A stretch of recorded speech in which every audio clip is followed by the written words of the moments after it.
G'day fellas, and welcome to a patch overview.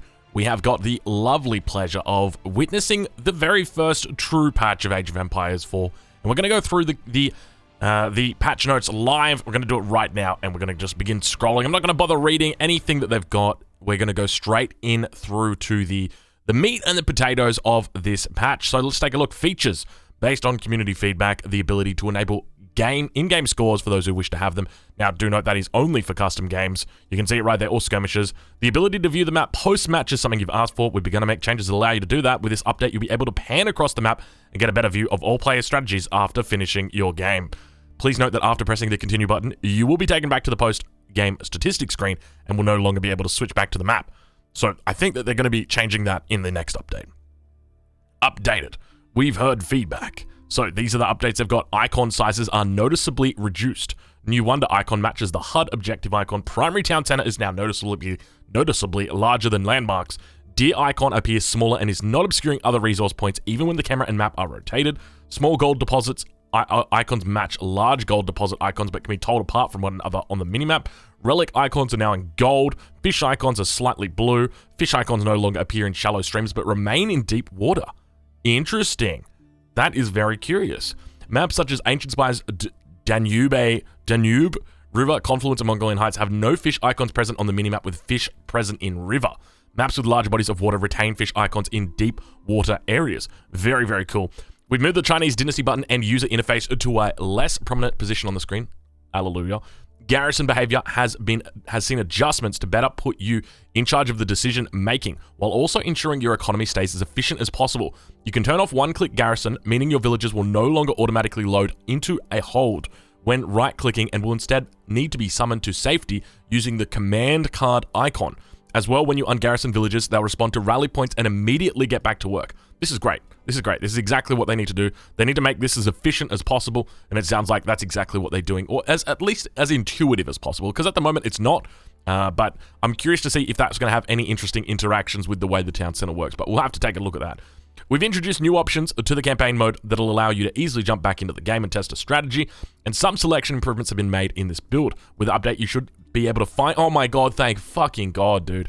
Find trees, animal corpses, sheep, particularly deleted deep water fish swarms, and relics easier to select. Oh my god, Allah fucking Luya, dude. Every single one of those things is just so infuriating. The population panel has also been updated to display depleted and remaining population space rather than unit count. This change should allow you to better account for siege and naval units that count as multiple units. Wonderful. All right, so that is the meat, the potatoes. Now, keep in mind, if there's something specific that you want to see, I'm going to leave a link in the description to all the parts of this video. I suspect it's going to be quite long. I can see from this bad boy over here.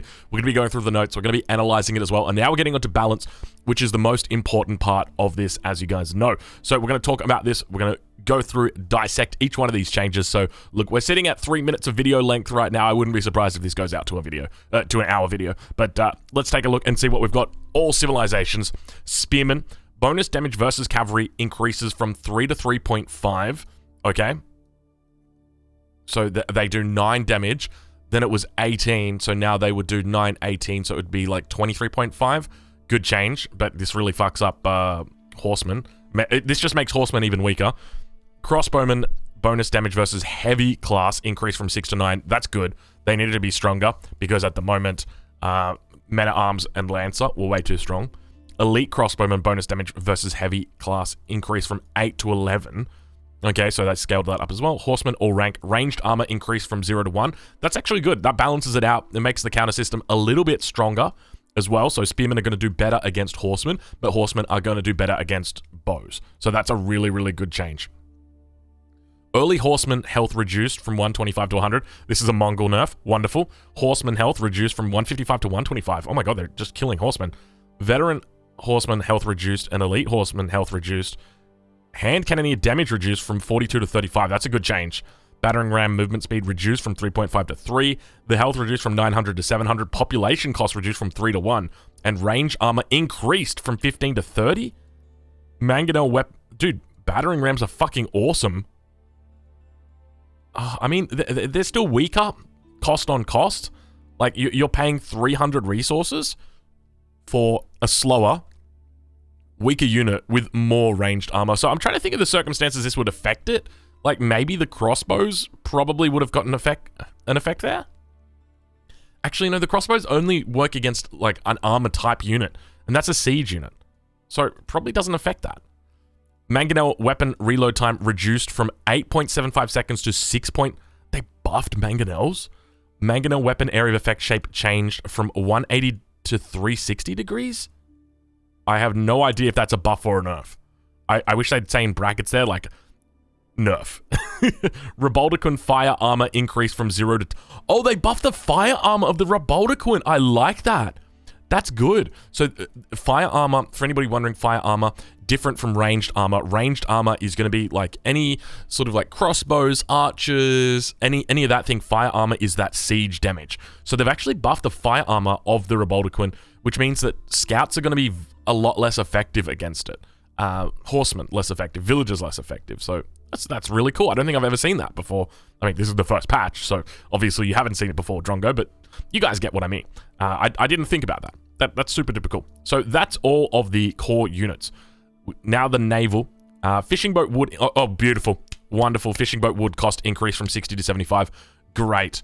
So if you don't go water, you will lose. Full stop. And I think that doesn't change here, but at least it's a little bit more of an investment so that if you don't go water, your enemy at least has to invest a little bit more to what they're doing. Arrow ship bonus damage versus incendiary class increased from 0 to 2.0 or to 2 times.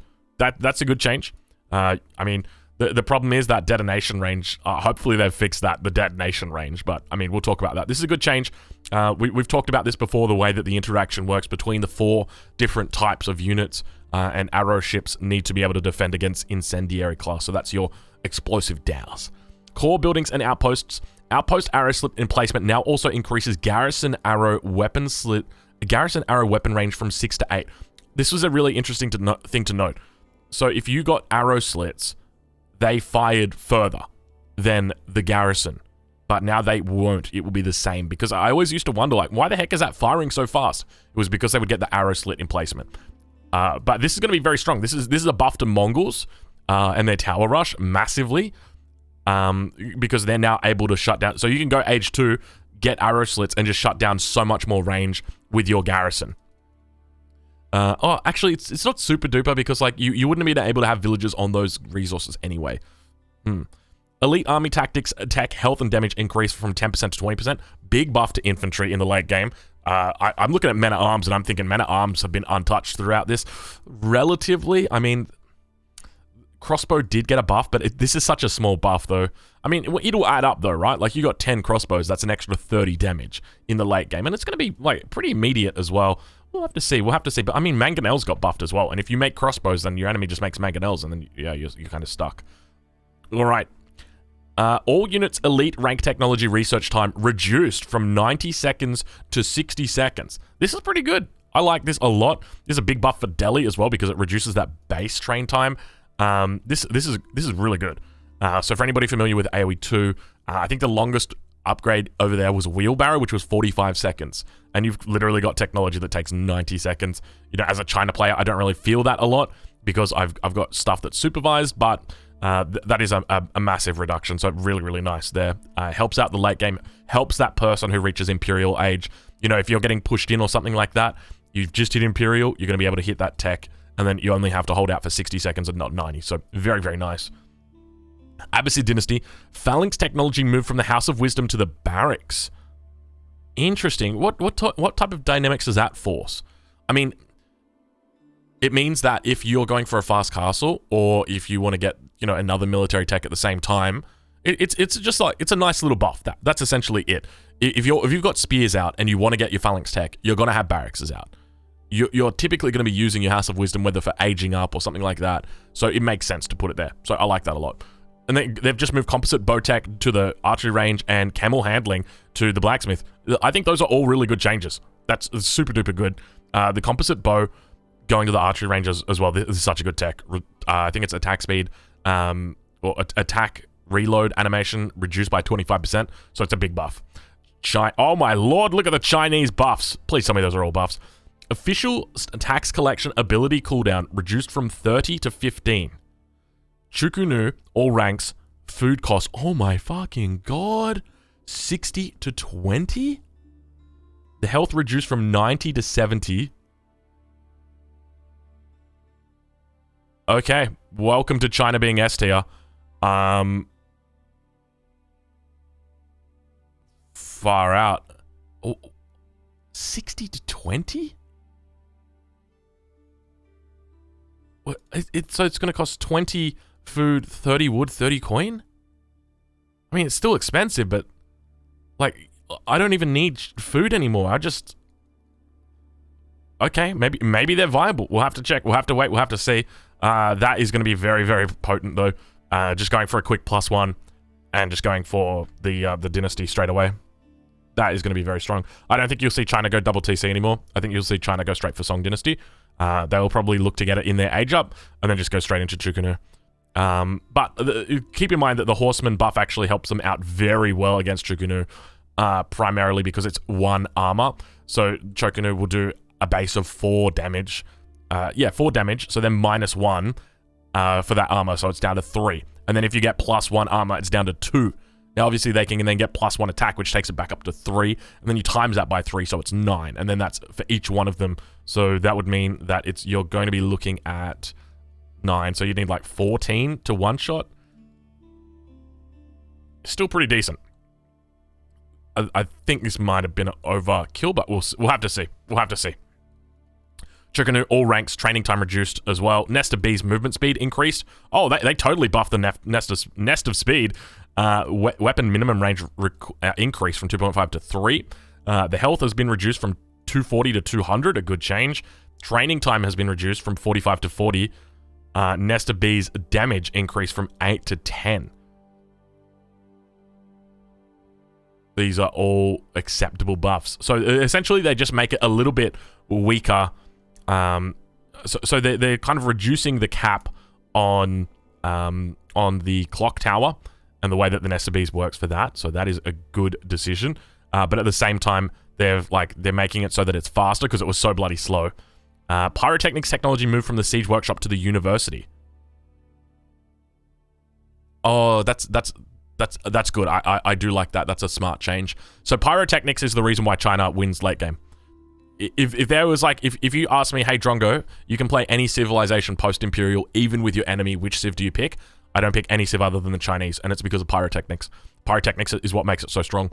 And by moving it to the Siege, or from the Siege Workshop to the University, so Siege Workshop, you used to just be able to supervise it. University, you can't supervise it. You're going to have to wait that time. And it's a little bit of a delay. You know, you're talking about the difference between 90 seconds and 30 seconds. It's meaningful, but it's not an overwhelming nerf for it, so that's good. My main concern with this is I genuinely think you're just going to see one town center, fast dynasty. China will just play one base all game, go Jukunu in age 2. If their opponent ages up, they'll look to age up, and then at the same time, they're going to go Spring. Oh my god, Springalds didn't get nerfed, dude. Dude, what the fuck? Springalds didn't get... Dude, how do you not nerf Springalds at this point? Are you guys for real? Please tell me that, they're at least aware of Springalds. Who do I have to talk to convince that Springalds need to be fucking changed, dude? Holy shit, man. Don't tell me I gotta put up with Springald meta for another 3 months. Jeez Louise. Oh, gosh. Delhi Sultanate. Sanctity technology age requirement increased from dark to feudal. Okay, well, Delhi's useless. That was the whole idea behind Delhi, dude. That was why there was so much fun, because you could play a 9-minute dark age. Sure, it was strong. Sure, it was good, but that's the whole way that you're meant to play Delhi. So, Sanctity is the technology. I mean, I should double check this. Hold on, give me a second here. I'm going to have to double check, but I'm pretty sure it's the technology that allows you to capture those all-important sacred sites. Yeah, it is.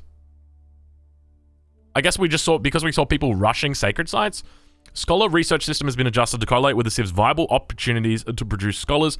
Early technology research times have been reduced, later ones increased. And Dark Age techs reduced from 5 to 3, so that's the multiplier. Feudal from 5 to 3.5, and Castle stays the same. Imperial Age tech research multiplier increased from 5 to 15.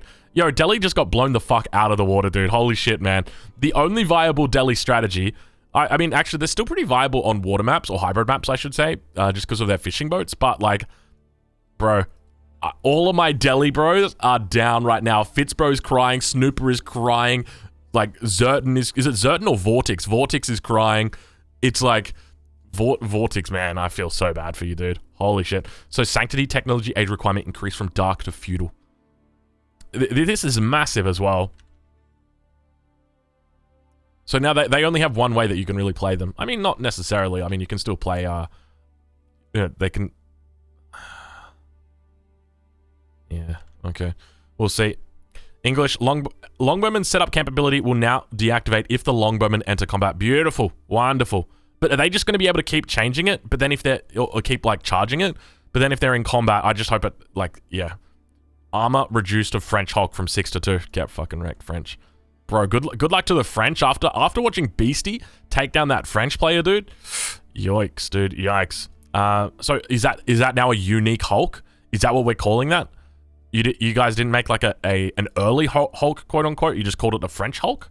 6 to 2. Interesting. Emergency repair influence ability cooldown increased from 45 to 60 seconds. I love that the Holy Roman Empire got nerfed, dude. They are literally like the most underplayed civ and they get nerfed? Get wrecked. Oh my gosh. Mongols. Landmarks are now able to pack and unpack while at maximum population. Raid bounties, food and gold plunder reduced from 100 to 50. Improved raid bounties reduced from 125 to 75. Khan's attack speed arrow ability no longer affects siege class units. Well, Mongols are still fucking ridiculous, aren't they? This is good though. That doesn't affect siege class units. So that means that's going to reduce the power down of the Springald. Who knows? Who knows? We might not be in a Springald meta. I mean, we are starting to see like the Rus come out pretty effectively with their scouts against this. We've seen this repeatedly where people are just making a fuckload of scouts in the late game. So who knows? And Rus are quite good at that. Rus, Boyer's Fortitude technology moved to from the stables to the blacksmith. Lodger ships that activate a roll switch will now incur a 50% movement speed penalty until the switch is complete. Yeah, I think that's good. That makes sense. I mean, you can just time it so that you can, like, you move across the ocean, but then you kind of telegraph what you're doing. Anyway, that's fine. Lodger fishing boat roll switch would cost increase by 25 per roll. Ooh, that is a lot. Okay. So that is balance. That is balance done. Overall, my thoughts at the moment are, you know, good change. Probably wanted a little bit more on that. Very good change.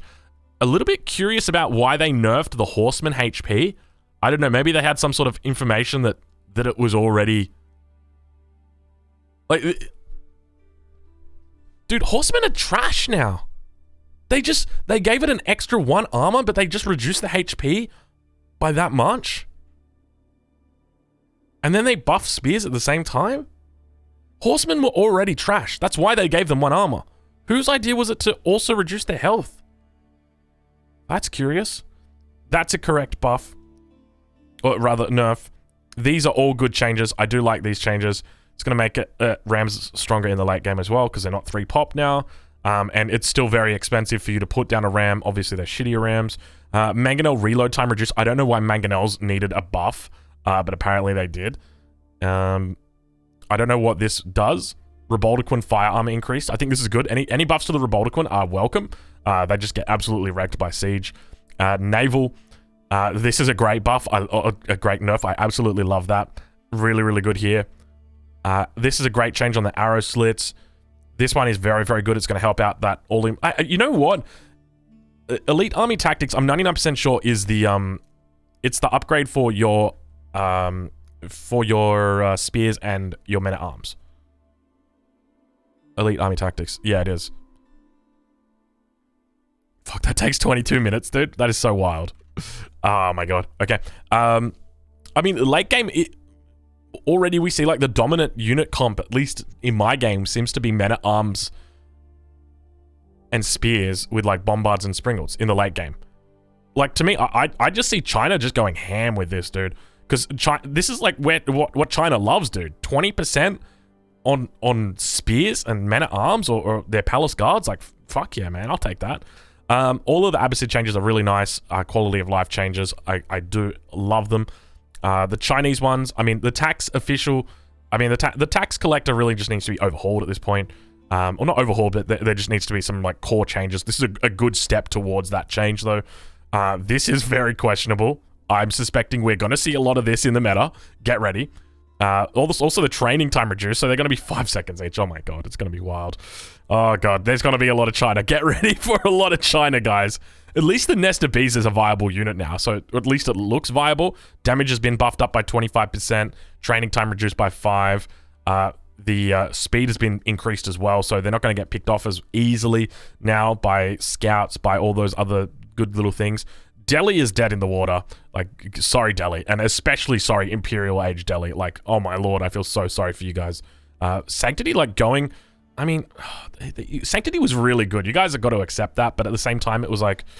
You know what I would have just preferred them do? Just increase the research time on Sanctity so that you can still at least get it in, like, the transition period. This is just it's gonna kill, like, Delhi in the water, dude. They're gonna be so slow. You got to think about this, right? It's now a feudal age tech.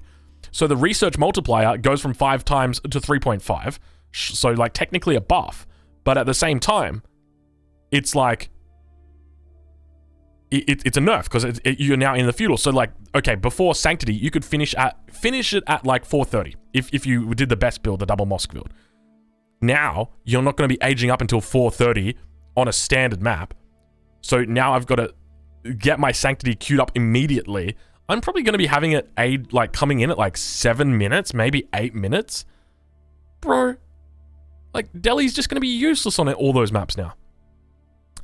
English, this one, I mean, this is a good nerf. I accept that. This is a curious nerf. I don't know why they just didn't introduce like an early Hulk the same way that they've done with like early Horsemen, and then just reduced all the stats down on it like significantly. You know, the same way that they did with the early Horsemen. For the Mongols. Holy Roman Empire getting nerfed is just hilarious. I don't know where the hell this comes from. You just know, like, I don't know who the lead balance tester is, but, like, you know, the big boss who, like, came in and he was, like, playing the Holy Roman Empire. No, his enemy was playing the Holy Roman Empire. He just kept healing something up, and he's like, look, John, I know that you're the lead developer, but we need to change this. This is stupid. And they've just put this in, like... What the fuck is this, man? Oh, Mongols. I mean, this makes a lot of sense, but they're still going to be very, very strong. This doesn't affect the Mongols in any way. I mean, raid bounty. Yeah, arguably it's a nice little nerf there. I mean, they don't get a significant amount of their power from raid bounty, but obviously it's a nice little incentive for them to attack in the early game. So now that that's reduced, maybe you will see less aggression out of them early. But who knows? Who knows? I mean, I don't think there's going to be any change in playstyle from that as a result. But obviously, it's a nice little nerf. So, I mean, I'll accept that. And then we've got the Rus changes. So Rus getting nerfed as well. I mean, they're Rus getting nerfed on water of all things. Wild. All right, map specific changes. Let's take a look at it. Ancient Spires. On larger map, players' spawn locations have been moved closer to the center to account for the longer unit travel times. Sacred Site spawns have been updated. Ancient Spires now spawns 2 Sacred Sites along the central east-west axis. Okay. Archipelago. We have seen cases of players spawning on islands without some starting resources. Mongol Island players, we hear you. And we've determined this to be linked to players spawning too close to coastlines, which severely limits our distribution system's ability to find a spot for the set of standard resource deposits. We've now added in a step to our spawn algorithm to recalculate island or central island real estate for each player and places the most central island point, places the player there, helps to ensure that the space they can give is available for the distribution system, and it solves the problem. As an added measure, we've bumped up the spawn priority on starting stone deposits to help ensure that we have all resource types available. Oh my lord, look at all the map balance changes that we've got right now. This is great. Black Forest, we balanced a number of fish in starting lakes to be identical across the map. Wonderful. We added a large number of single trees. Beautiful. We adjusted trade post spawn locations for multiplayer games, and we removed sacred sites and replaced them with large gold deposits. Wait, so there's no sacred site victory condition here? We found through playtesting that the map plays more to the gameplay intention of Black Forest without the sacred site victory condition. Interesting. Very, very interesting. So no sacred site victory on Black Forest. Boulder Bay, starting resources have been adjusted to be less than full naval maps. Hold on. but still higher than standard land maps to further push its identity as a hybrid land-water map. Bro, I didn't even realize that starting resources? Are you talking like the ones that I have in my bank? Surely there's no way that was different on Boulder Bay. I never noticed that. They're going to be talking about like, oh, I know what they are. Okay, they're talking about like, you know, you get the 3 large gold mines around your town center? Like, that's what they're going to be talking about. Okay. Spawn placements have been tuned to place players further away from the coastlines to cut down on unbalanced naval danger. Wonderful. That is great to see. Confluence. Spawn positions in larger multi-team games have been improved. We improved the reliability of crossing spawning. Wonderful. Danube River. We've done an overhaul of this map layout to have a much more consistent and balanced generation parameters. Wonderful. So this one like spawned in like 5 different ways. So this is really good. The map layout image in the lobby has been updated to reflect the new layout as well. The new Danube River features a U-shaped river that spawns with stealth forests, one of the sacred sites, and a trade post, making it an important area to contest. The second sacred site will spawn atop of a cliff on the west side of the map. Interesting. We'll have to have a look at that. That's a really good change because I got Danube River yesterday like 4 times in a row, and by the end of it, I hated the map so much. That is a really good change. French Pass. We reduced the erosion multiplier on eliminate instances of impasse trenches running through the Central Valley, which could reduce build space and cause unnecessary map clutter. Okay, so no real change to French Pass. That's kind of a good thing. Hillendale, trade posts now spawn along the map edge, exactly opposite one another. So if one spawns along the northeast edge, the second will spawn in the southwest. Really good change here. Sometimes they spawn in the middle of the map, and it's just like, it doesn't feel good. That's probably the best way to say it. The number of central large resource deposits has been slightly reduced. Approximately 2 per map size were removed. Okay, well, it was already pretty crazy how much gold, how much stone was on that map in the middle, so it makes a lot of sense. King of the Hill, we've added 3 individual trees that were missing around the starting TCs. Wonderful, because if there is one complaint to make on this map, it is the lack of lumber, so that definitely does fix up that issue, at least a little bit for the early game. Lipany, on larger map sizes, player spawn locations have been moved closer to the center to account for the longer unit travel times. Mongolian Heights, we fixed a rare issue where players playing with the random positions option could be spawned too close to the river, potentially stomping out trade and sacred site spawn locations. Curious. Good little fix. We increased the number and improved distribution. Wait, they increased the number and improved the distribution of riverfish on Mongolian Heights. Okay. We adjusted spawn of groups of contested sheep to spread them out and place them closer to the center of the map. Yeah. I mean, I had a field day, didn't I? I loved it. Mountain Pass. We adjusted the spawning of the mountain opening, making it slightly larger and more consistent. This should eliminate instances of the opening being too small for siege, having the opening blocked by trees, or in rare cases, not being open at all and leaving the map half covered in impasse. Indeed, that was very, very funny when it happened. Nagari, we increased the overall amount of fish on the map, but reduced cases of unbalanced fish distribution. Wonderful. We adjusted tree and lake spawning to make sure central lake shores are no longer clogged up with trees that block dock placement. Wonderful. These are really, really good changes, and I absolutely love them. So hopefully they've buffed up the little lakes on the outside and make it less punishing if you don't contest the middle. Because typically I'm thinking like if there's a way that you want to play on that map, it's to try and take the outer ponds and then leverage that into a land economy. But yeah, we'll see how that unfolds. This is a good patch so far. I'm really so far like look, every single map change has been amazing here so far. The balance, obviously, look, it's been very subtle with what they've done. I agree with almost every single thing that they've done, like with the exception of like Holy Roman Empire nerfs. Like, what the fuck? Why'd you do that?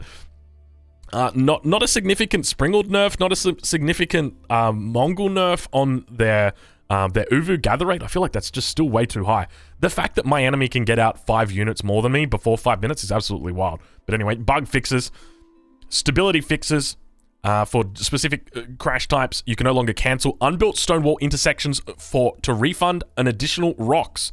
Wonderful. They've already fixed this. This was only reported like 3 days ago, and it's already in here. Wonderful. Mongol packed landmarks that were destroyed in transit can now be unpacked and repaired. Rus civilization can no longer produce infinite relics. I like that. Yeah, that's a bug fix. I'm glad that's not a balance fix. Some fixes to the hardest AI difficulty. Tweaks made to building placement to allow for construction closer to impassable areas of hills. Naval and siege units mind the stop command, better mind the stop command. I hadn't noticed that, but that's interesting. Greatly improved long pauses encountered when autosaving, okay? Fixes have been made to a number of landmarks which did not require wood to repair. Hey, what are you... Hey, come on, that wasn't a bug, that was a feature. Spearmen will now brace while attack moving against charging cavalry. Ooh, another Spearman buff down in the bug fixes. Hello. Spearmen looking very good right now. Spearmen were already very strong, but you've just buffed them, like, considerably. Were there any nerfs to the Spearmen?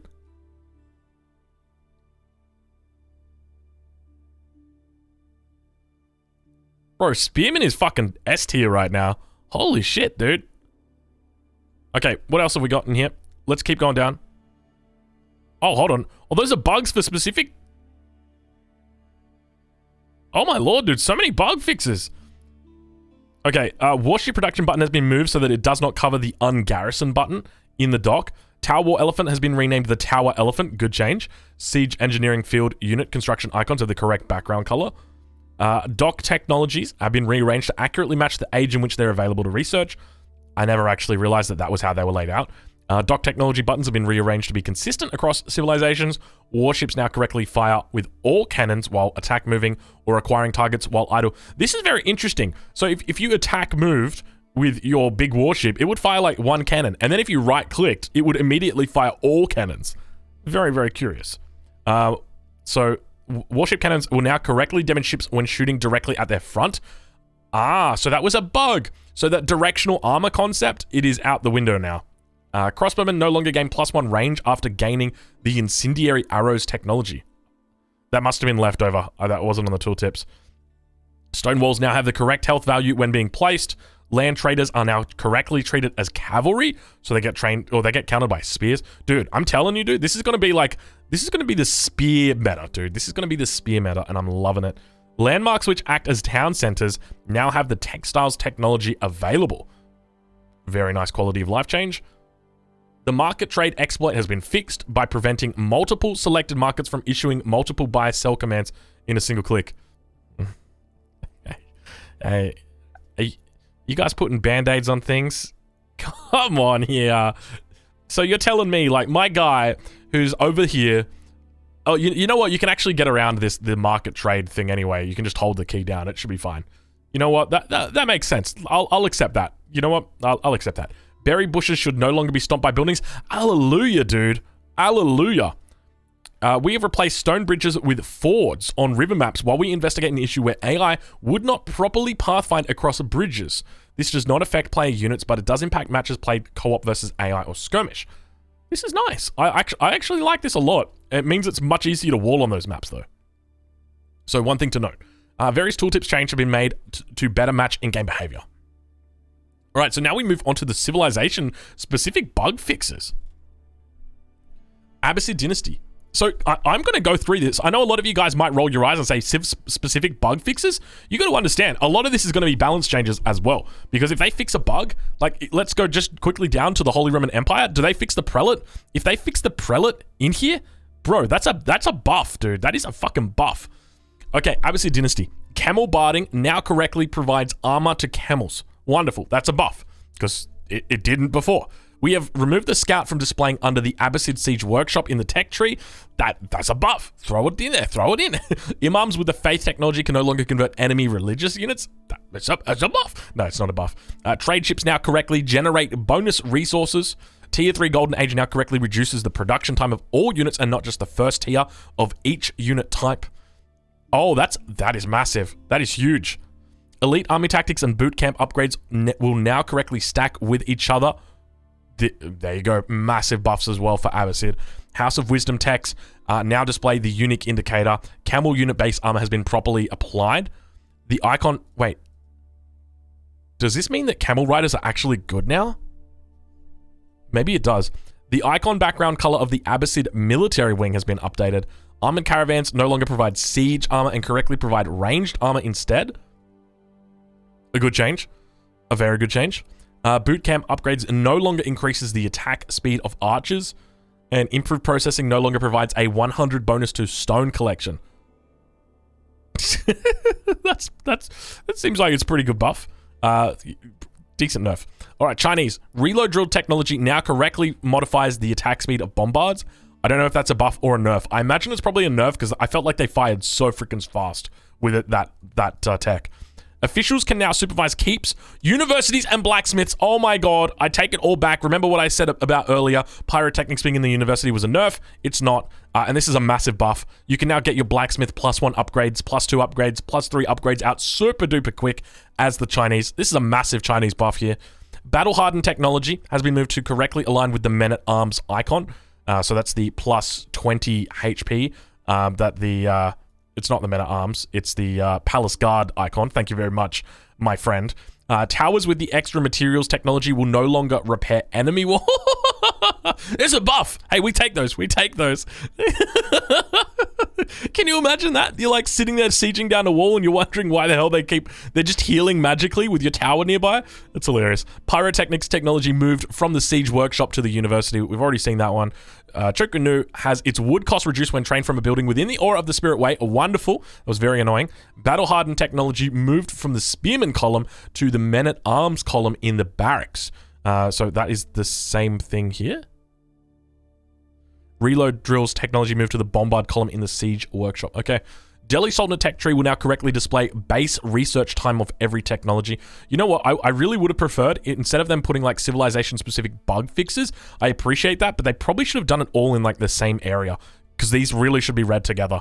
Like there's so many things that are bugs, but at the same time balance fixes. So Delhi Sultanate tech tree will now correctly display the base research time of every tech. Very nice. Keep emplacements are no longer affected by the Scholar research system. So does that mean they're just a static amount? I mean, that's a buff. Owned Blade technology now provides the advertised benefit. Owned Blade technology no longer adds an extra +1 damage to men-at-arms. Tower Elephants no longer gain the Force March ability. Can you imagine that? And they're like fucking sprinting out 1,000,000 miles an hour. Tower Elephants now gain the armor visual upgrade when researching Siege Elephant tech instead of armored beasts. Developer note, Tower Elephant does not get increased armor from Siege Elephant tech.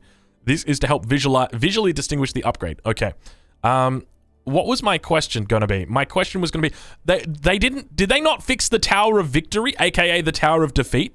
It doesn't affect men-at-arms. And it's not in here. So I'm going to assume that they didn't fix it. So for anybody wondering, men-at-arms don't get affected by the Tower of Victory. It's meant to give 15%. It's meant to give around 15%. I mean, are we looking at Delhi? I think we're already looking at Delhi, yeah. So if you look at the Tower of Victory, melee and ranged infantry who move near this landmark permanently gain about 15% attack speed. Permanently gain about 15% attack speed. And it doesn't work for men-at-arms. So I wonder if that's an oversight. I mean, it's obviously been reported. So, who knows? English, palings and camps can no longer be activated on top of stone walls. Keep reduction icons for spearmen and men-at-arms have been swapped. Okay, French. The range of the Royal French Reboldequin has been reduced to match the standard version of the unit. Thanks. The alignment of technologies displayed under the French Royal Institute and the technology tree has been fixed. Enlistment incentives technology now provides the intended +5 additional cost reduction to the French influence mechanic. Is it +5 or is it +10%? This is what I need to clarify because it was +10% through the keep already. Oh, wonderful! It's only 5%. Oh, that's great. That is so good. That's good. That's a French nerf right there. That is a French nerf. Gunpowder technology now applies correctly to the French galleass. Royal cannon now receives the intended 20% bonus damage. I think it was getting less. So some nice little buff there for French. All right, Holy Roman Empire, one of the most bug sieves. Let's see what they've got. Buildings constructed within the influence area of the Palace of Swabia can now use the emergency repairs ability. Garrison weapons have been added to the Palace of Swabia. The Elsbach Palace can now activate the emergency repairs ability while in range of the Holy Roman Empire influence. Wonderful. This one affected me multiple times. I'm like, oh, my Elsbach Palace, why can't I heal it? Why can't I heal it? That makes sense. Elsbach Palace now correctly gives 33% damage reduction. Wait, it was 66% before, wasn't it? Or was it always 33%? I think it was always 33%, wasn't it? Elsbach Palace? Oh no, it was always 33%, okay. The Prelate has been added under the Feudal Age Town Center in the Holy Roman Empire tech tree. The ranged armor of Holy Roman Empire keeps has been reduced to match other civs. Prevented two-handed weapons technology from giving men-at-arms unit plus 15 health. Two-handed weapons technology. Wait, what? Two-handed weapon technology will no longer give men-at-arms units plus 15 health. Okay. Depositing more than 5 relics into a Holy Roman Empire dock will no longer increase naval attack speed past 25%. So that's for all you big team gamers out there who are getting more than 25%. Emplacements now have a discounted gold cost. Units and technologies listed under the Palace of Swabia in the tech tree are now correctly aligned. And bonus damage applied to heavy maces and two-handed weapon technologies now stack correctly. Did they patch the prelate though? The prelate was like, if that little guy got hit by a villager, he would just be like, I'm not doing it anymore. It doesn't say that they fixed it, so I'm going to assume they didn't. Mongols, superior mobility. Okay, it's a nerf. So it no longer applies the 50% move speed bonus twice. Improved wheelbarrow can now be researched in the Dark Age. The production cost of double trader has been corrected. Hey, what's going on? Who managed these parts of the notes? Whoever managed these parts of the notes, they got to have a swift talking to right now. They've stuffed up 2 separate lines now. The alignment of technologies displayed under the Mongol step redoubt in the technology tree has been fixed. Mongols added additional torches technology no longer improves naval units and emplacements, and the cost to double produce a number of Mongol units has been fixed. Well, hopefully they just fucking like quadrupled the cost. Like that's fair. That's a buff. Tithe Barn's technology is now still available to research after first researching monastic shrines as the Mongols, and piety and herbal medicine are properly removed from the Mongol prayer tent UI after researching the improved versions. Relics garrison inside a Mongol prayer tent also now correctly generate resources after Tithe Barn is researched. Kaganet Palace no longer spawns early lancers. Silver Tree Trader, oh that's funny actually, it only spawned early lancers. Silver Tree Trader double production cost has been updated. Ooh. The cost of improved professional scouts has been fixed. Interesting. This was pretty bad. I think this was like a terrible improved tech.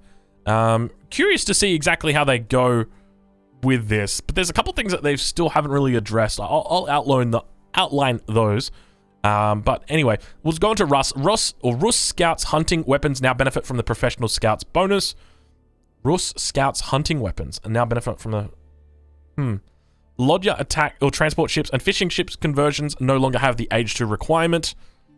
Hold on. The transport ships and oh, I see. Okay. Yes, that makes sense. Horse Archer icon now displays the unique indicator. Wonderful. The trader has been removed from under the Rus Golden Gate section of the tech tree. Incendiary arrows no longer increases the attack speed of Rus arrow ships. Night torch damage scaling has been adjusted. Professional Scouts technology now provides 200% damage to Rus Scouts. Are we talking like the actual damage that it does? Like the siege damage as well? Elite men-at-arms now have the correct attack speed, and trade ships cost an additional 100 wood. Spearmen can now activate Spear Wall correctly. Spear Wall? What the fuck is Spear Wall? Known issues. Additionally, we wanted to call out a few known issues we know you've reported and are actively working to fix. Certain civs are able to collect infinite resources by deleting buildings. So they already fixed the stone wall one. I don't know what this one is. Unless this is the Imperial Age one, in which case it's not super duper big. Certain buildings, when combined with an Imperial Age tech, refund too many additional resources. Okay, that is literally the one I was just talking about. I don't know exactly what that is. They fixed the stone wall one. So, yes. Interesting. So, a couple of things. So, I'm going to pull out the trusty notepad that I love to do that aren't addressed yet. Professional Scouts wasn't addressed. Springords. Men-at-arms, I feel almost a little bit too strong as well. I mean, they've kind of addressed that a little bit up here with just like the improvement to crossbows. But then it's like, yeah, like these are my main concerns at the moment, but obviously we'll see how the meta evolves. You know, as we continue heading out towards this. This is the first big patch, and look, overall, you know, 9 out of 10 to this. You know, they lose 1 point because of this right here. They didn't put a, I mean, they copy pasted it here. They lose another point down here because the production cost of of double trader has been corrected. Should have been on its own separate line. What are you guys doing? It's terrible. No, I'm just kidding. But in seriousness, 10 out of 10 patch. Absolutely awesome. As I mentioned, I would have loved to have seen some nerfs to professional scouts, springalds, and maybe a look at some changes to the men-at-arms. But overall, I think this is an absolutely amazing patch. I think they've done an incredible job. Let me know in the comments what you guys think. Overall, I'm very satisfied. I'm looking forward to it. And all hail the Chinese, because after this one, China's going to be #1. I'll catch you guys in the next one. Thank you so much for watching. I hope you guys enjoyed the video. See you later.